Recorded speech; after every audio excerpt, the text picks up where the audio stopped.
English. I am a perfectionist. मैं workaholic हूं। मैं इनोसेंट। इंग्लिश बैंक क्या लौड़े, क्या इंग्लिश इंग्लिश इंग्लिश लगा रखा है बे। 4 साल का था मैं जब मेरे पापा जबलपुर में किसी हलवाई के यहां काम करते थे। खुद तो कभी स्कूल गए नहीं, इसलिए अपनी गांड घिस घिस के मुझको स्कूल में भर्ती करवाया। अब कहने के लिए तो वो इंग्लिश मीडियम स्कूल था, लेकिन साले हमारे टीचर लोग खुद हिंदी में बात करते थे। हमारे स्कूल के लड़के एक दूसरे से यो व्हाट्स अप डॉग ऐसे बात नहीं करते हैं। क्या भौंक रहा है तेरा लंडा आजकल है, ऐसे गले मिलते हैं। किसी तरह रट्टा मार मार के 10th तक पहुंचे तो पता चला कि जिंदगी में सफल होने के लिए एक ही तरीका है, और वो है इंजीनियरिंग। सब यही कहते थे, माँ बाप, टीचर लोग, गली का वॉचमैन भी हमसे पूछता था, और भैया कैसी चल रही है आपकी तैयारी, भग बेंचो तुमको क्या करना है। इसलिए हमारे स्कूल के बच्चे हम सब पहुंच गए बकरों की तरह, मैं IIT, मैं NIT। अरे जिस बच्चे ने अपने बाप को जलेबी तलते देखा है वो तो यही सोचेगा ना कि जिंदगी में पैसा ही सब कुछ है। I did not choose this engineering life, sir, and neither did this engineering life choose me. It was shoved down my throat by my teachers while my hands were tied to my back by my friends and my parents watched in silence. और English सुनेगा तू मादरचोद तो सुन।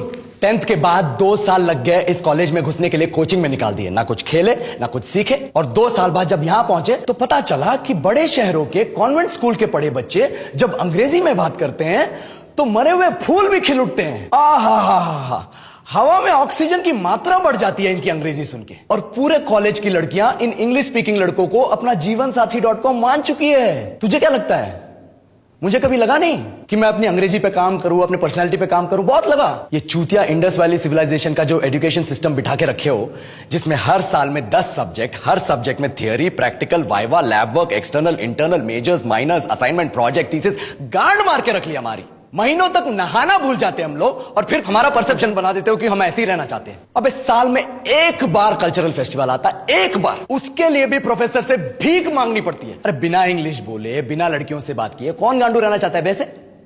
पर time कहां है कुछ सीखने के लिए, लगे पड़े हैं कोडिंग सीखने, 3 लैंग्वेज सीख रहे हैं, अलग अलग इंग्लिश छोड़ के। लेकिन जब प्लेसमेंट्स की बात आई तो सबको एप्टीट्यूड चाहिए, पर्सनैलिटी चाहिए, इंग्लिश स्पीकिंग चाहिए। It is not that we can not speak English, sir, we are just very conscious of our diction and our pronunciation, and we are not confident to speak in front of anyone else. If the curriculum was a little bit diverse, if the engineering colleges in our country focused on our all round development instead of functioning like a goddamn factory that is just mass producing robots by killing their dreams and handing out degrees, I would not be sitting here in this pointless HR interview, the likes of which exist only in our country.